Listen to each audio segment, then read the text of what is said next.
A indústria de construção não tem sido dada como exemplo de indústria de inovação. No entanto, a falta de mão de obra e a exigência de maior eficiência, quer em tempo, quer em dinheiro, vai impor uma evolução dos processos e, naturalmente, uma maior industrialização desses processos em fábrica. É só uma questão de tempo.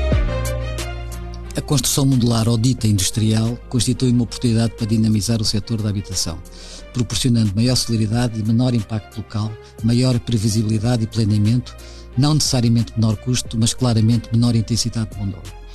Assim haja vontade e criação de condições políticas e legislativas para o efeito.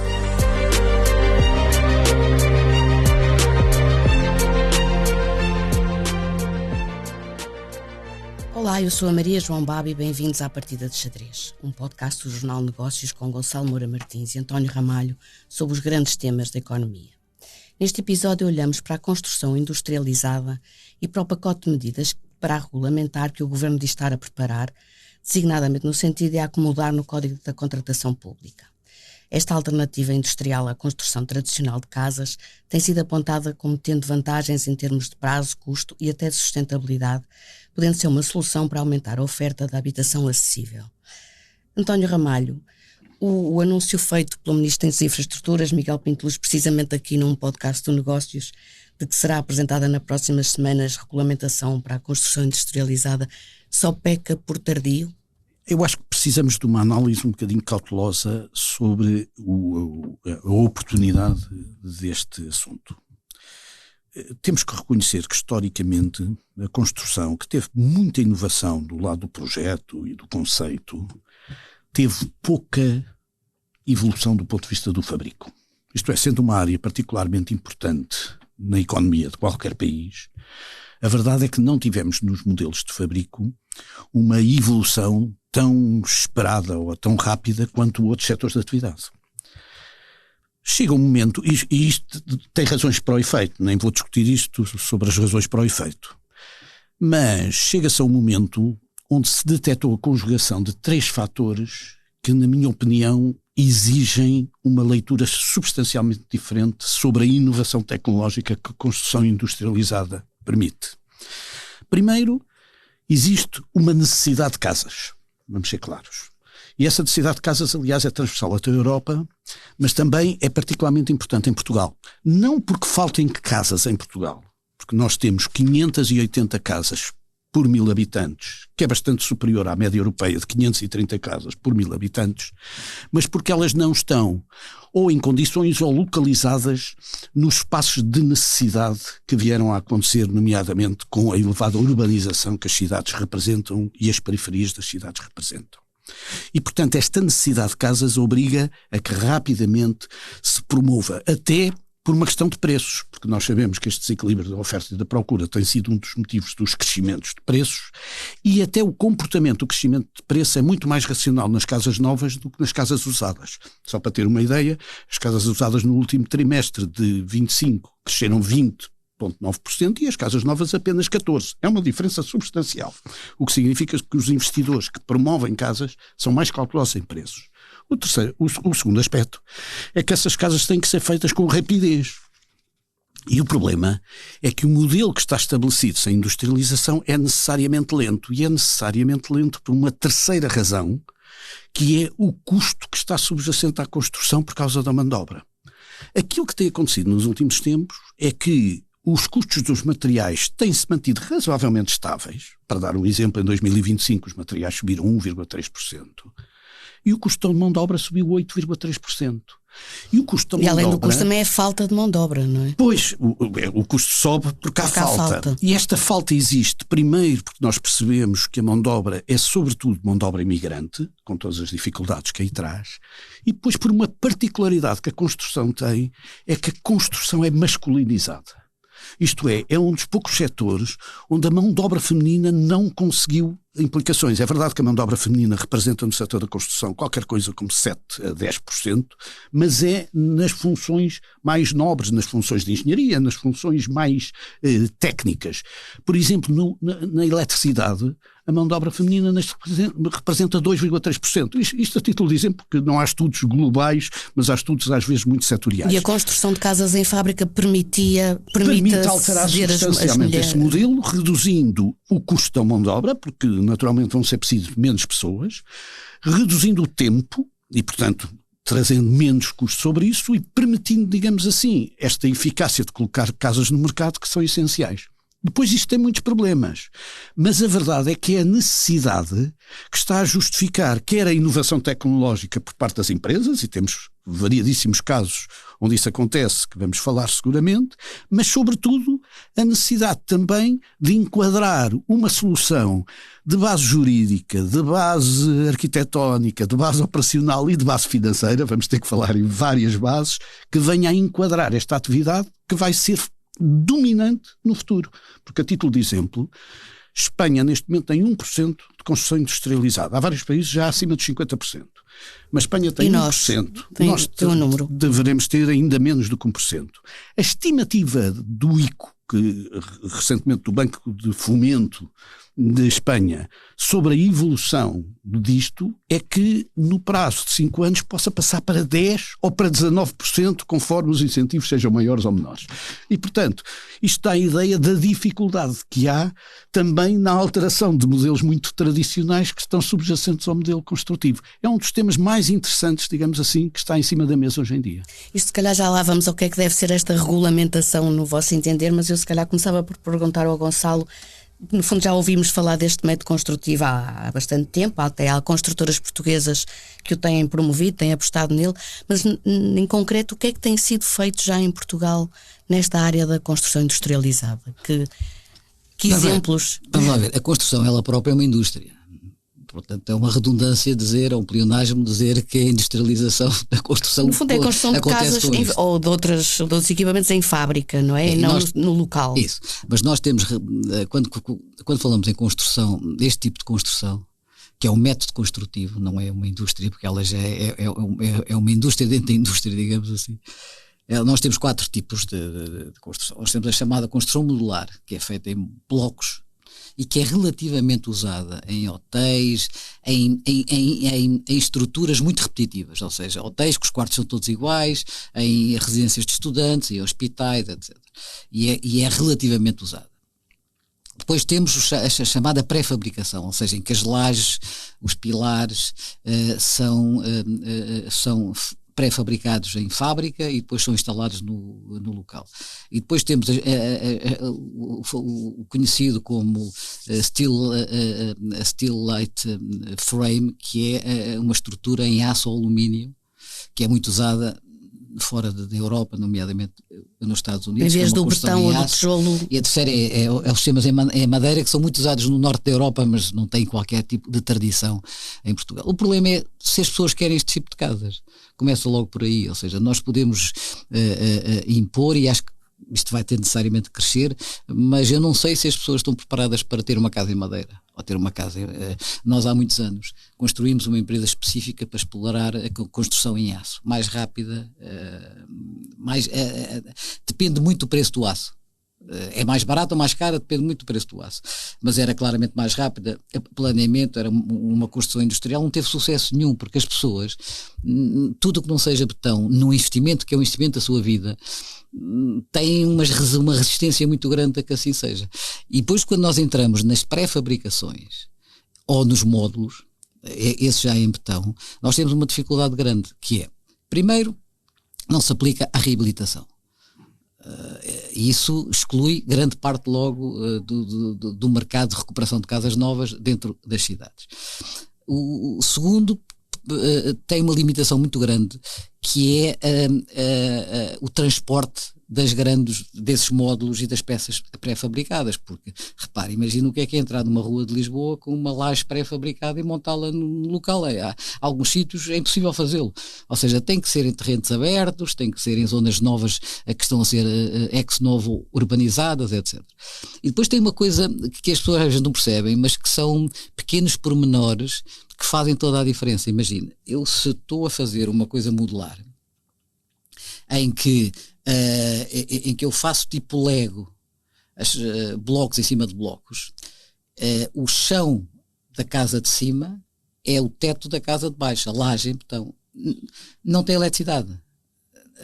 Toda a iluminação é de parede, e as pessoas são pequenos exemplos. E, por exemplo, quando eu faço uma laje pré-fabricada e tenho que fazer uma cozinha ou uma casa de banho, eu tenho que ter um desnível superior, um degrau, e a casa não fica ao nível. E isso as pessoas têm uma resistência muito grande, mas se você for a outros países da Europa, onde eu tive numa residência de estudantes em Dublin, onde era assim as casas de banho sobrelevadas. São pequenos pormenores que parecem que não fazem diferença nenhuma, mas que as pessoas não aceitam e não querem, e acham que isso está associado a uma construção de menor qualidade. Mas isso não pode evoluir? Claro que tem que evoluir. Claro que tem que evoluir, e há soluções, inclusive técnicas, para superar isso. Agora, é preciso perceber que isto só pode ser aplicado a casas sem qualquer tipo de flexibilidade, executadas em terreno aberto, que não pode ser no meio das cidades, pelo transporte e pelas limitações. E quando é assim, de facto funciona bem. De facto funciona muito bem. Há inúmeros exemplos em que isso acontece. Eu não sei se a dimensão do mercado está preparada para este género de casas. Alguém vai comprar uma casa, eu queria juntar estes 2 quartos, não pode, porque a parede é de betão, é modular, não tem qualquer tipo de flexibilidade. E isso é uma limitação que parece que é uma coisa pequena, mas não é.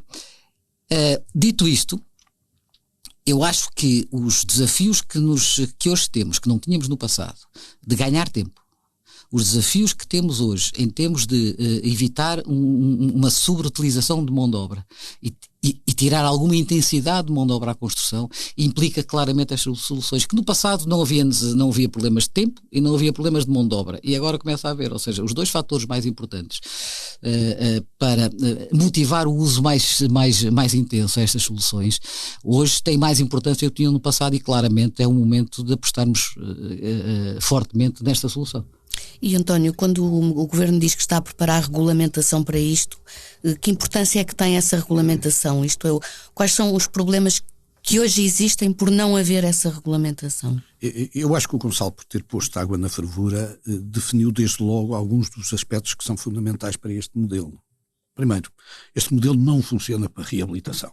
Isto tem que ser colocado em cima da mesa. Enfim, só reabilitação de grande dimensão, e isso não se aplica, digamos assim, em Portugal. Portanto, quase só deixando a fachada e fazendo tudo de novo. Mesmo assim seria difícil. Portanto, eu diria, nem seria aí que haveria grande vantagem. Portanto, vamos por partes. O grande problema que nós temos é que temos necessidade de olhar para este setor numa ótica de reduzir a necessidade e a intensidade de mão de obra, porque, aliás, estamos com uma necessidade que é cumulativa com um projeto de obras públicas que, digamos assim, concorre com uma parte da mesma mão de obra. Mão de obra essa, que já sabemos que em parte é uma mão de obra importada e que ainda por cima é pouco elástica em relação a modelos que no passado puderam funcionar. Do ponto de vista daquilo que é o enquadramento legal necessário para que isto funcione, eu julgo que devemos separar isto em 4 aspectos diferentes. O primeiro é a definição legal. Parece uma coisa de só menos importância, mas não é óbvio. Já vimos aqui pelas 4 tipologias, já vimos que os sistemas muitos são híbridos e, portanto, temos que saber qual é a percentagem de produção em fábrica, quais são as componentes que são classificadas como componentes em fábrica, porque toda a vida houve indústria, toda a vida houve fábricas a trabalhar para esta indústria. Isto é um ecossistema. E que sejam as componentes classificadas que são, digamos assim, essenciais ao conceito. E isso é uma definição legal que parece de só menos importância, mas tem bastante dificuldade. A segunda é a definição das implicações disto no projeto, para o sistema não ser particularmente mais caro, porque o sistema, primeiro, não é mais barato, vamos já começar por dizer, pelo menos enquanto não tivermos escala significativa, não é mais barato, nós vamos precisar de apostar em várias coisas. Primeiro, na definição de incorporação industrial de componentes e especialidades e sua certificação no próprio modelo de construção, seja ele um modelo de construção com mais madeira, ou seja ele um modelo de construção por blocos, tem que ser realizado. Depois precisamos do ajustamento e da conceptualização das próprias especialidades técnicas e dos próprios projetos, alguns deles que, aliás, fazem menos sentido da forma como são feitos hoje, quando estamos a falar em construção industrial, na parte da eletricidade, na parte dos esgotos, etc., porque elas têm que estar pré-concebidas. E, finalmente, temos que assumir que isto representa a standardização. E este modelo só funciona se tivermos escala e standardização, o que quer dizer que toda a gente vai ter a sala no mesmo sítio, as paredes, que não as pode mudar, que não pode alterar, e isso significa uma alteração também substancial do lado do consumidor de casas, como disse o Gonçalo e bem. Depois ainda temos mais duas coisas que são essenciais de trabalhar. A primeira é a definição do modelo financeiro. Porque aqui temos 3 modelos financeiros que são fundamentais. Primeiro, o suporte público ao arranque do modelo, que em quase todos os países existe. Podemos falar de inúmeros exemplos onde o Estado criou alguns suportes públicos específicos para promover esta solução. Depois, o redesenho do modelo de financiamento híbrido do ponto de vista bancário para a construção, porque vamos ter um misto entre aquilo que é a construção do desenvolvimento urbano, isto é, aquilo que é a construção através de financiamento à construção, com aquilo que é a construção em fábrica, que representa uma espécie de factoring modular daquilo que se constrói, e finalmente qual é a solução de funcionamento para efeitos do próprio particular. Os americanos, por exemplo, já têm um produto específico para que as pessoas comecem com crédito pessoal e acabem com crédito hipotecário. Portanto, um modelo, digamos assim, de autofinanciamento promovido para que as pessoas utilizem a autoconstrução. E, finalmente, vamos ter que ter um quarto ponto, tão importante como este, que é o modelo do pós-venda. Porque o pós-venda tem de ter garantia não só de construção, mas de produto, e tem que ter capacidade de certificação ou de avaliação e accountability, não só da accountability financeira, mas do próprio accountability técnico, que esteja incorporado no próprio produto. Isto é, se temos milhares de casas de banho que são todas iguais, elas provavelmente têm que ter um registro pelo qual também todo o seu mecanismo seja igual, do ponto de vista de esgotos, do ponto de vista de eletricidade, etc. Isto é hoje um problema para a banca financiar este tipo de casas? Não, a banca está a começar a trabalhar este conceito de uma forma muito específica. Mas os exemplos que existem, não é? Está a começar. Vamos ser claros, não é fácil, nem todos os bancos estão neste momento com capacidade de resposta. Naturalmente, aqueles que são mais eficazes e mais inovadores já estão com mais capacidade, não vou dizer quais, porque ficar-me a mal.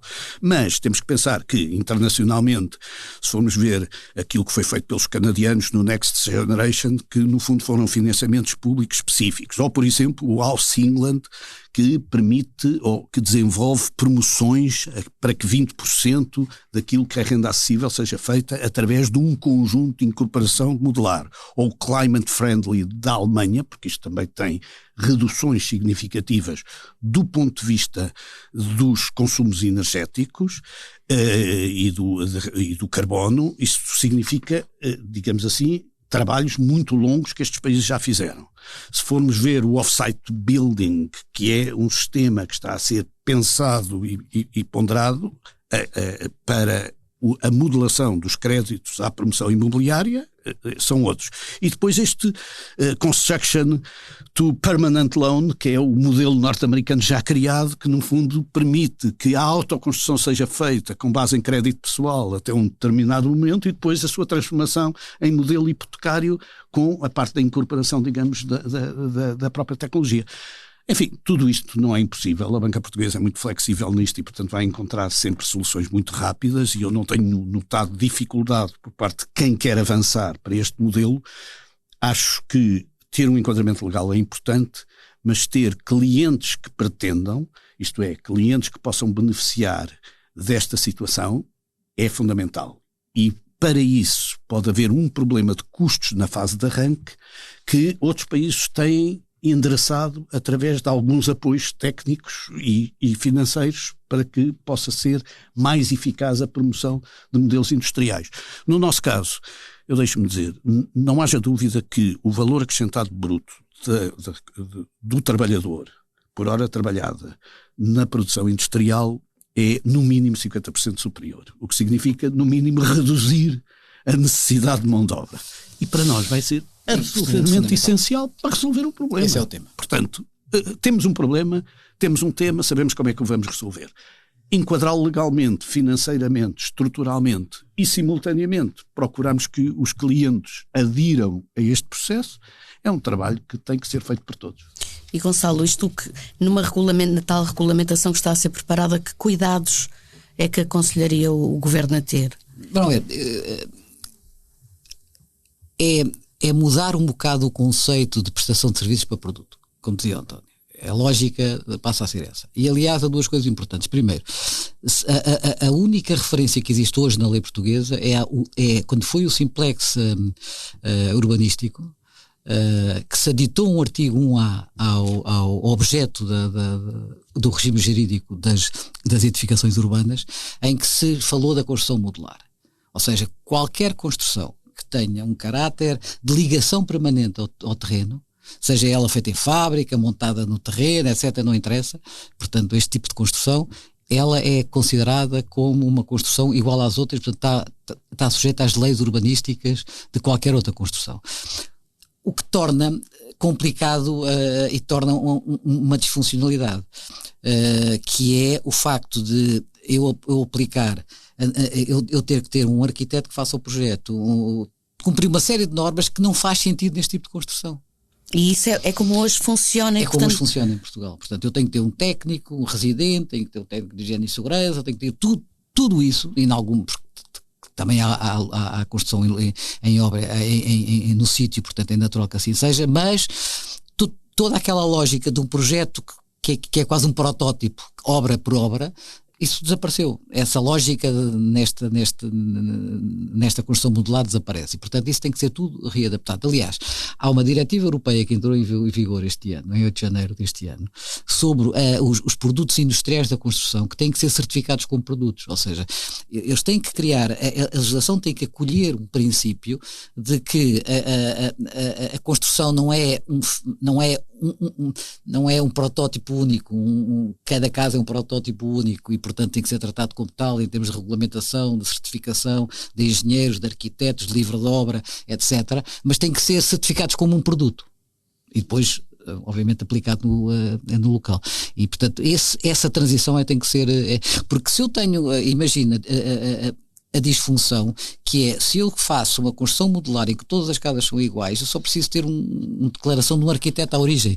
Portanto, é preciso simplificar. Claramente, essa é a ideia. E curiosamente, o aditamento que foi feito ao objeto com este artigo 1A no Simplex só complicou, porque veio estender a este tipo de construção todas as regras para a construção completamente diferente que era a anterior, não é? Que era a clássica. Não é? Mas hoje, por exemplo, quando uma Câmara Municipal quer lançar um projeto de habitação, as empresas conseguem concorrer com esta alternativa? Há casos assim, já houve. Agora, ainda agora foi inaugurado na Amadora. Sim, e é perfeitamente possível. Mas a minha pergunta era um bocado, a avaliação é feita, se tiver um projeto modular e um projeto de construção tradicional, a avaliação que é feita pelas autarquias é em pé de igualdade? Deve ser. Quer dizer, eu acho que as autarquias têm que criar no seu caderno de encargos, que têm que dizer o que é que querem comprar, o que é que querem encomendar. E claramente a prevalência, neste caso, neste concurso que eu conheço com algum detalhe, foi feito, era o tempo de resposta. E o tempo de resposta único possível para aquilo que eles pretendiam era uma construção pré-fabricada. Aquilo não foi modular, foi pré-fabricado. Agora temos que pensar que, acrescentando isto, que este problema é exatamente o mesmo do lado do financiamento. Isto é, o financiamento à construção é feito através de um sistema de medições. Isto é, há uma stand-by facility, chamemos assim, há um montante pré-determinado e depois há uma medição para saber, digamos, até que ponto é que se liberta os fundos. Ora, nada isto nada disto pode estar ajustado ao modelo em que se está simultaneamente em fábrica a fazer parcelas significativas. Nada existe no terreno e se calhar já foi consumido 50%, do encargo, porque já está tudo feito estocado na fábrica. Não é? E, por exemplo, na regulamentação que está a ser preparada, é preciso também acautelar algumas questões de concorrência. Como assim? Entre, por exemplo, estar a competir uma solução, se calhar esse exemplo que agora deu, não é? De uma solução modular com, em termos de custo, não ser comparável com a tradicional. Eu acho que as duas têm que manter alguma concorrência e as duas vão sempre existir, ou seja, porque as duas podem concorrer para o produto final, portanto são concorrenciais e vão continuar a ser. O problema é que o que é que o cliente quer, quem compra quer. Se quer uma solução expedita, rápida, com pouco impacto no local, com menos ruído de construção, sem betonagens no meio da cidade, etc., e mais rápida, opta por esta solução. Agora, o que tem que perceber é que há duas coisas fundamentais. O planeamento e a decisão sobre o produto final tem que ser no momento zero, que é uma coisa que não acontece em Portugal. Eu gostava de já agora, e as pessoas às vezes nem sequer têm os projetos, nem os acabamentos preparados e a obra já vai mais de meio. E isso não pode acontecer na construção modular. Tudo tem que estar definido no momento zero. E depois não há evita as derrapagens no final da obra. Não, evita as alterações que normalmente geram derrapagens, não é? Mas o que evita é que o que as pessoas têm que perceber é que ficam com uma inflexibilidade total, porque estão a comprar um serviço, não estão a comprar uma obra em administração direta. Olha, eu agora queria trocar esta e quero mudar a cozinha para aquele lado, ou quero fazer o que for, não interessa. Mas é impossível, têm que estar preparados para não vai haver qualquer, como dizia o outro, as casas são todas iguais, a cozinha é tudo igual, é tudo no mesmo sítio, é tudo assim, mas é muito mais rápido. Mas isso, por exemplo, para as câmaras e para a habitação acessível ou habitação social, é a solução para resolver o déficit? Eu acho que sim. Eu acho que é um dos instrumentos para. Não é o único, mas é um dos instrumentos para. Pois é, era o que eu lhe ia perguntar também, se isto chega para resolver o nosso problema de acesso à habitação. Não chega, mas ajuda muito. A capacidade de resposta de produção seria elevada. Nós, enfim, eu só posso dizer isto, nós na empresa onde eu estou nós temos fábricas de pré-fabricação e elas estão a trabalhar hoje imenso para estas soluções de pré-fabricação de casas de habitação. Até para terceiros, promotores, etc. Mas está a falar no caso da Motengil em concreto, mas Portugal está a fazer um caminho neste sentido? Há algumas empresas que estão a desenvolver projetos interessantes nesta área. Mas estamos a falar de algumas, isto é, o setor, em termos gerais, está a tentar fazer esse caminho ou ainda não? Nós não podemos exigir ao setor que tenha uma capacidade instalada que o mercado depois não absorve, porque o custo é muito significativo, não é? Porque isto são estruturas fixas, são estruturas que têm que estar a elaborar, porque senão têm encargos que não são comportáveis. Portanto, eu acho que estas fábricas e a capacidade instalada, que já existe alguma, vai se desenvolver à medida que a escala e que os pedidos começam a ocorrer e que o mercado começa a absorver. Não vai ser ao contrário, não vai haver oferta ociosa à espera que o mercado comece a ir para lá. Agora, eu acho claramente que se houver um crescimento como aqui diz, não é? Eles dizem que no mercado na Europa hoje em dia vale 20 mil milhões este tipo de construção. A Alemanha é o país que mais usa esta 26% da construção de habitação na Alemanha já é com este tipo de pré-fabricação e modular.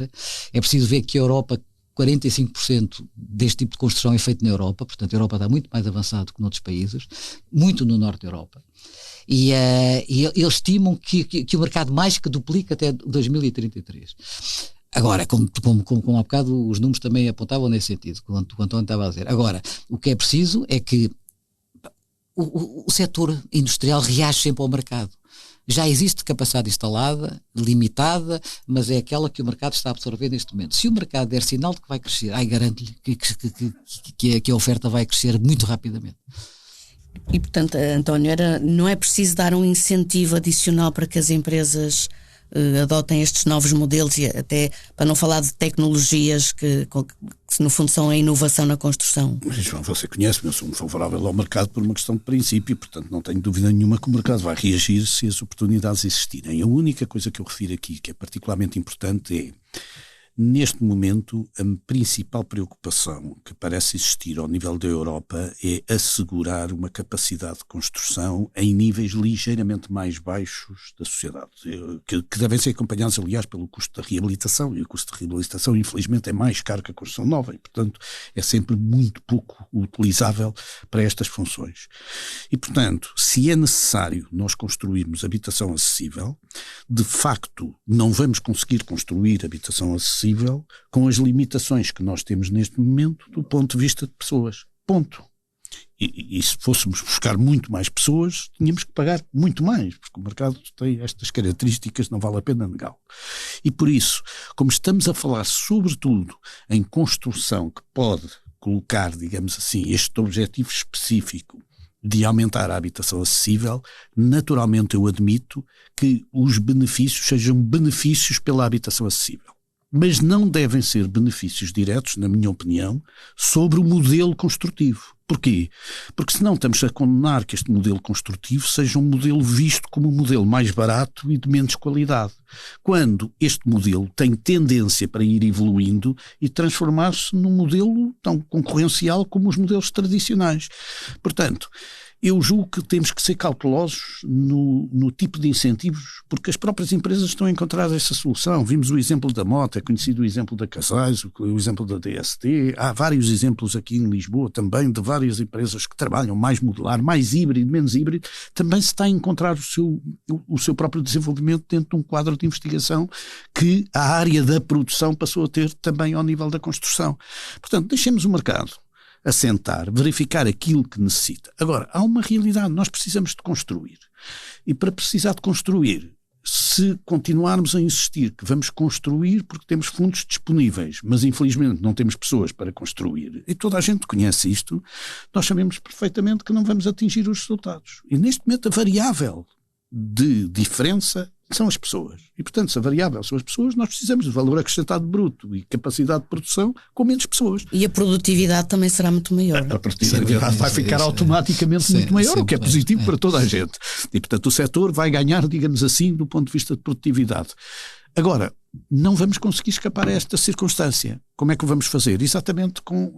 Este é um programa mais de soluções e menos de inevitabilidades, porque a inevitabilidade é óbvia. Há um tema muito importante que eu já foquei há bocadinho. A gente está a falar muito do lado da oferta, agora vamos ao lado da procura. O lado da procura em Portugal, há uma atomização brutal dos promotores imobiliários. Há dezenas, centenas, milhares. O que implica que cada um faz pouco. E quando cada um faz pouco, compra pouco, não vale a pena ir para a solução modular. Ou seja, não há, como existe noutros países, fundos, entidades privadas que sejam grandes arrendatários e digam assim, eu quero construir 4.000 casas. Eu quero construir 10.000 casas. E isso sim, que gira uma encomenda substancial que dê escala para adotar este tipo de tecnologia. Porque esta tecnologia só resulta com escala. Porque existem os promotores que fazem, um faz 20 casas, o outro faz 25, outro faz um prédio com 45, outro faz outro com 100.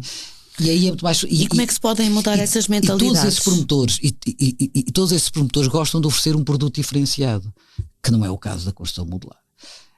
Eu, se fosse ao Estado, ao Instituto Nacional de Habitação, eu fazia um programa de 10.000, porque repara uma coisa, é que não tem que ser concentrado do ponto de vista de localização, porque você pode encomendar a uma empresa ou duas empresas, ou 3 empresas, o que for, e elas constroem todas no mesmo sítio, nas suas fábricas, e depois vão montar e vão instalar em locais diferentes. Sim. E se isso fosse feito, ou seja, para dinamização do setor, o Estado dizer, olha, eu quero ser um grande arrendatário para um extrato mais vulnerável da população. E, portanto, eu vou comprar 10.000 casas. E são 10.000 casas standardizadas. Agora, assim sim, porque o problema da escala também se põe do lado da oferta e volto a dizer, nós em Portugal, nós não temos grandes promotores com dimensão, como havia no passado, a gente lembrava-se dos anos 80, J. Pimentas que promoveu milhares de casas, esses tinham muita escala. Agora não existe pequenas promoções, todas muito deslocalizadas, e todos esses promotores querem fazer um produto diferenciado para segmento alto, que é onde está a margem toda. Mas então vê pouca capacidade de resposta a essa oferta do lado dos privados. A esse nível não é solução. Portanto, mas do lado do Estado seria... Mas eu sei que há fundos privados que estão a olhar para arrendamento ou venda de casas a preços moderados e para um segmento mais vulnerável da população com escala. E esses vão ser os principais clientes deste tipo de soluções. E até aparecerem, eu acho que o Estado devia fazer, porque era a solução. O incentivo podia ser por via não é, repara uma coisa, não, incentivo de criar esses... Não é um incentivo para o setor, é para resolver um problema social premente, não é? Maria João, deixa-me acrescentar que eu acho que nós... O Gonçalo está a chamar a atenção de um fenómeno que é quase filosófico. Nós passámos a prototipar todas as nossas casas. Isto é, cada casa é um protótipo que tem um arquiteto, tem um desenhador, tem um eletricista, tem um cliente que tem a sua própria casa. É uma coisa maravilhosa. Cada um de nós tem uma casa diferente do outro. Se você pensar, Portugal já teve problemas de resposta integrada do ponto de vista da habitação que tiveram princípios de standardização. O exemplo de Alvalade e do bairro de Alvalade é um exemplo disso, que foi todo conceptualmente desenhado em volta de escolas e de pontos sociais, onde era tudo walking distance, etc. Mas todas aquelas casas de Alvalade são todas casas idênticas. E o mesmo se passou até com vivendas individuais e geminadas, etc.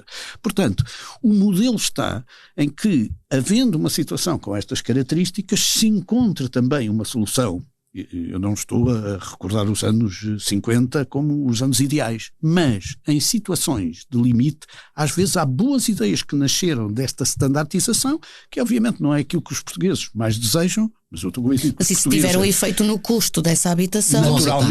Naturalmente vão aceitar. E essa é que é a questão básica. Mas hoje, se tivermos a falar dos exemplos que já existem, já há algum efeito no custo dessas habitações ou há um efeito no custo porque o prazo é mais é mais rápido? Eu tenho exemplos concretos em que já se consegue trabalhar a um custo razoável, 1.600 euros metro quadrado, com sistemas híbridos, não são sistemas integralmente industrializados e que já conseguem algum nível de escala. Portanto, eu julgo que do ponto de vista de resposta industrial ela vai existir. Há esta dúvida, porque tivemos sempre a falar do lado da oferta, e o Gonçalo tem toda a razão, e há um problema também de percepcionar se a procura está disponível ou não está disponível para isto. E isto significa provavelmente um desconto maior, isto é, a capacidade de construir a um valor mais baixo que eventualmente tenha no conceito de uma resolução do problema social, sem correr o risco de dar a ideia de que este é um modelo para fazer casas baratas. Pois, não é verdade. Ou casas não é casas... Este é um modelo para fazer casas em concorrência com menos pessoas. Pronto. Mas não tem dúvidas que isto será o futuro da construção. Vai passar muito por aqui. É um instrumento que será uma componente importante do mercado da construção, nomeadamente em edifícios que sejam replicáveis e que sejam standardizados e padronizados. Estamos a falar de habitação, estamos a falar de hospitais, estamos a falar de hotéis, estamos a falar deste tipo de construção. Residências de estudantes, isso já está a acontecer. Isso. E ele perguntar só, e acredita por exemplo, nos números que já os dois deram do que está, da percentagem que este método construtivo já está a ter, por exemplo, na Alemanha ou nos nórdicos, que isso pode acontecer em Portugal, que a gente tem capacidade para crescer? Todas as estatísticas que eu acedi, as pessoas todas têm uma reserva grande às estatísticas, porque quer dizer, eu tenho um prédio que, por exemplo, só a laje é que é pré-fabricada, isso é modular ou não é modular? Quer dizer, o preço todo entra, quer dizer, é difícil ter uma estatística. Agora, é importante perceber que a forma de ultrapassar as duas componentes que hoje passaram a ser críticas na indústria, especialmente na habitação, que é o tempo e a intensidade de mão de obra, esta é uma solução muito interessante para as diminuir e atalhar. Para responder a isso, pois. Muito bem, e esta partida de xadrez acaba mais uma vez empatada e vamos às sugestões. António Ramalho quer sugerir uma feira de livros. Quero sugerir a Feira do Livro, porque ela vai inaugurar. São 96 edições. Nós às vezes em Lisboa, não é? A Feira do Livro de Lisboa. A Feira do Livro é quase todo o país, a Feira do Livro de Lisboa é quase icónica. E eu diria que ela vai abrir a 27. São 96 edições. Nós já a tornámos tão banal que às vezes nos esquecemos da importância que tem. São 350 pavilhões, são 900 chancelas editoriais, são 2.200 eventos, São novas soluções e experiências que vão acontecer, porque acontecem sempre. Há o clube há filmes com o clube desde o Clube dos Poetas Mortos até o Orgulho e Preconceito e até ao Jurassic Park. Portanto, podemos para todos os gostos. E também vamos ter leitura silenciosa, que é uma forma de lermos baseados, digamos assim, em sistemas de auscultadores, mas é sobretudo uma fantástica oportunidade de tomar um banho de cultura ao ar livre numa cidade que recebe muitíssimo bem esta feira, com um tradicionalismo que prova que às vezes, fazendo sempre o mesmo, mas cada vez melhor, é uma boa solução para tornar a Feira do Livro, como é, um sucesso. Até dia 14 de junho temos esta. Estávamos a falar de standardização. É verdade, é um caso de sucesso. E Gonçalo, quer recomendar a Feira de Arte de Lisboa? Isso. Hoje é o dia das feiras. Exato. Feira de Arte de Lisboa já é um clássico, é anual, a Arco de Lisboa, na corredoria de 28 de maio a 31 de maio, tem 470 artistas, 83 galerias de 17 países, e é uma feira que tem, desde que foi entregue à Arco, a Arco é de Madrid, que é a organidade de Madrid, ganha outra importância, ganha outra vida, ganha outra dimensão. Vamos ver, ainda está longe da própria de Madrid, está longe de Colónia, está longe de Basileia, está longe de Milão, mas começa a ser uma feira com qualidade e muito interessante, portanto não percam. Se tiver essa oportunidade, Arco de Lisboa, de 28 a 31 de maio. E esta foi a Partida de Xadrez, um podcast que pode ser ouvido no site do Negócios e nas principais plataformas. António Ramalho e Gonçalo Moura Martins voltam daqui a 2 semanas a colocar as peças em cima do tabuleiro.